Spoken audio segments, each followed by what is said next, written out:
The iPhone 7 Plus, it's finally here, and I'm going head to head with the new Samsung Galaxy Note 7 and the Samsung Galaxy S7 Edge. So just as promised, let's battle these mammoths and see which one is the winner and in which way. There are so many things to compare here. So just like always, this will be an ultimate comparison. I'm comparing everything you guys need to know when choosing between one or the other one of these devices. In this case, there being three. So the design of the iPhone 7 Plus hasn't really changed much. On first appearance, it's almost identical to the iPhone 6s Plus and the 6 Plus before it. The one major thing is the camera bump and antenna bands have been removed. The Galaxy Note 7 and S7 Edge both share a very sleek design, very similar in looks, one being slightly more chunky than the other. They're all great looking devices, but how do they feel in your hand? The iPhone 7 Plus is the biggest of them all. That makes it uncomfortable to hold. Not only that, but the actual material is very slippery, and the fact that it has such wide bezels makes it really difficult to use that large display.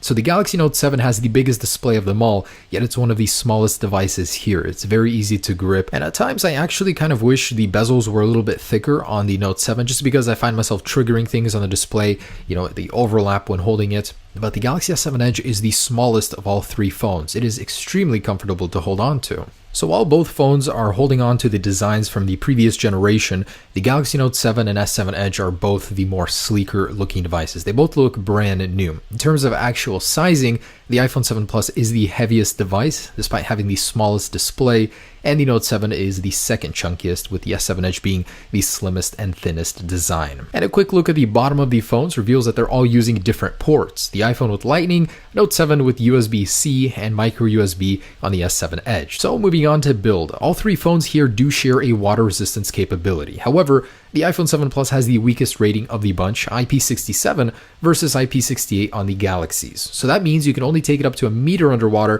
for 30 minutes versus a meter and a half on the Galaxies. It's still quite capable, just not as much as the Galaxies. Drop test results were actually pretty good on both. They all handled up to head height with flying colors. It was only when we went to 10 feet that both phones did break. The Note 7 does have Gorilla Glass 5. It's arguably the best of the bunch. So there it is in terms of build and design, all beautiful phones in their very own ways.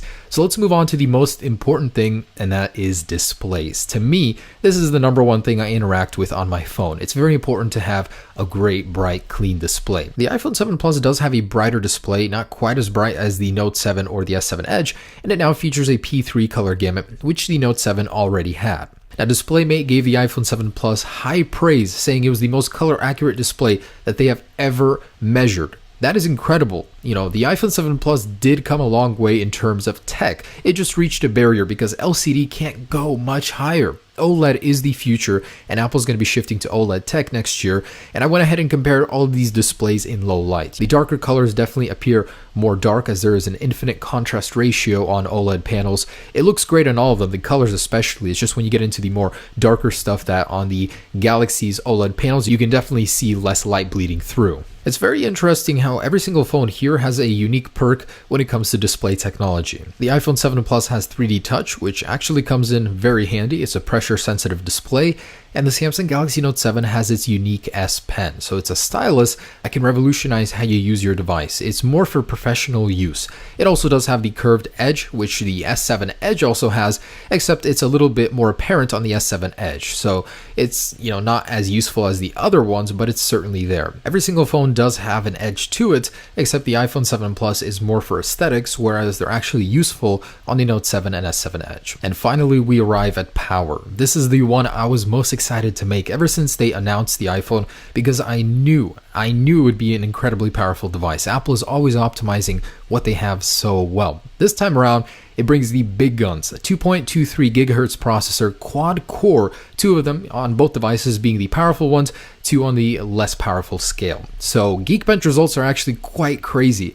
The iPhone 7 Plus outdoes the S7 Edge and Note 7 as they share the same processor by a wide margin. Next up, I went ahead and ran Antutu benchmarks. I wanted to see what the scores would be, and at the same time, I went ahead and measured how hot the device would get on its hottest point. So after completing these benchmarks, the scores were apparently much higher on the iPhone 7 Plus, and when it comes to heating up, the iPhone 7 Plus did heat up the most. And next up, I did some synchronized launching of applications. Starting with Snapchat, the iPhone 7 Plus was almost instant. And yes, the multitasking cache was cleared on all devices, so that's quite a difference there. That's something you're going to use multiple times a day. Next up, I went ahead and launched Pokemon Go. I know this does take a while, and surprisingly on the iPhone 7 Plus, it was near instant. On the other devices, it took almost twice as long. That's crazy. Looking at wireless, there's really not too much to say here.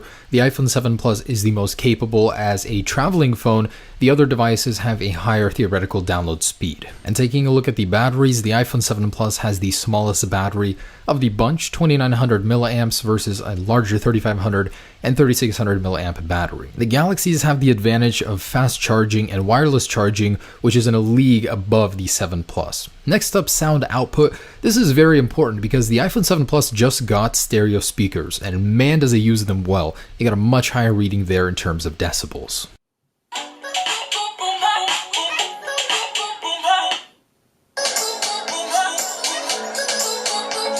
And just how fast can you unlock your phone? The Note 7 unlocked first with the S7 Edge second, iPhone 7 Plus in third, and Iris Scanner last. So we arrive at the big one, cameras. The iPhone 7 Plus has a complete overhaul in that department. It now has a dual lens camera with 4 LED flash, and I'm just amazed at how good it is. I've been using it for a while now. So I'm going to let you guys sit back and enjoy the footage I shot comparing these devices. Note 7 versus 7 Plus. So this is a movement test. I just want to show you guys the actual movement between these phones. So they're both pretty steady. I mean, both have optical video stabilization, which is pretty standard nowadays.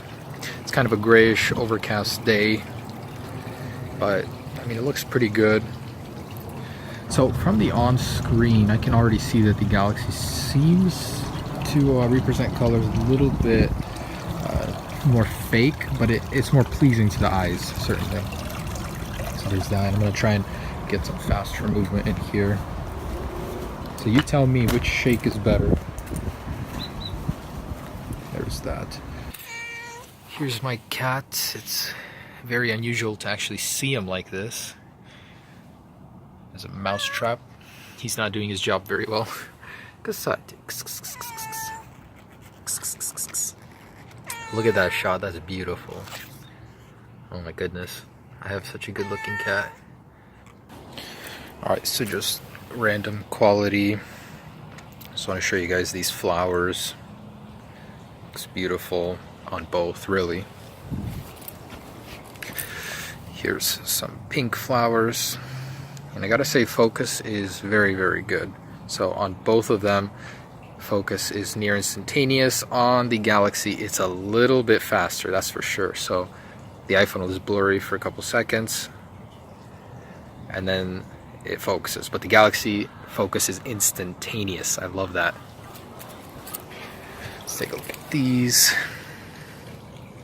Gorgeous, absolutely gorgeous. I love it. Here's some pink and red in the same shot, and some blue. The low light environment test. It's very, very dark in here, and I don't know, it looks pretty good on both actually. The Galaxy seems a little bit noisier, but you can make out more details in the colors. So both are very good. These are both the best low light cameras you could possibly get right now on a phone. So great stuff. And here are some pictures, and I'm using the portrait mode on the 7 Plus on the left in this shot, and this is it without it. So quite a difference, huh?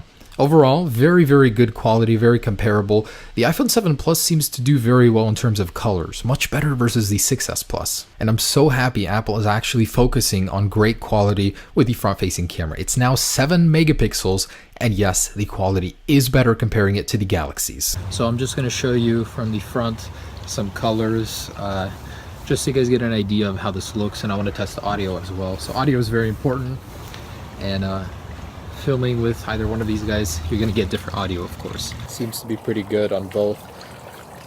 That's my pond. Let's check out some low light over here with some chickens. Chickens. What's up, guys? Everything Apple Pro here, guys. Check it out. That's the iPhone 7 Plus. You won't believe how good the quality is. yeah, that's it. So the last thing I wanted to touch on is special technology. This is something that stands out to me, is that the iPhone 7 Plus now has 4 LED flash, well, both the 7 and 7 Plus. It now has a capacitive home button, which has no physical touch to it whatsoever. It has stereo speakers, which is a really big one for me personally, and the dual lens camera with optical zoom. I haven't covered it really in shots, but you can zoom in using the actual zoom. The portrait mode is a really big deal as well. It'll blur your background in real time, and no other phone on the market does this right now. You can get some crazy good shots with it. I'm just impressed. It's my favorite feature of the 7 Plus. And there's also instant setup with select Apple accessories. So you'll use NFC to go ahead and connect with that W1 chip instantly. No software setup. The Galaxy does have iris scanning, which is honestly pretty cool. It does have the new stylus, which has been reimagined. It's much better, much more useful. And hey, look at this. It does have a 3.5mm headphone jack, so no need to fiddle around with adapters or anything like that. Also, my favorite thing about this guy is that it does have wireless charging and quick charge. So even if the battery life isn't that great, you can charge it up almost instantly. So of course, each phone does have its own merits. Look through this list that I wrote for each phone and find those points that are most important to you. We all have different ones. For me, personally, the flash, the camera is number one about the 7 Plus, and also the virtual home button is really cool. The Galaxy comes with a lot more innovation, that's for sure. It has a deeper water resistance rating, a sharper, brighter display versus the iPhone 7 Plus, and of course many other reasons to choose this one. Overall though, I'm quite surprised. These phones are amazing. I mean, they are top of the line. Choosing between one or the other is going to be a very difficult task. So the last point I wanted to touch on is pricing. This is off-contract pricing, and for the most part, they're pretty evenly matched. The Note 7 is a little bit expensive. You're getting a lot for that money, don't get me wrong.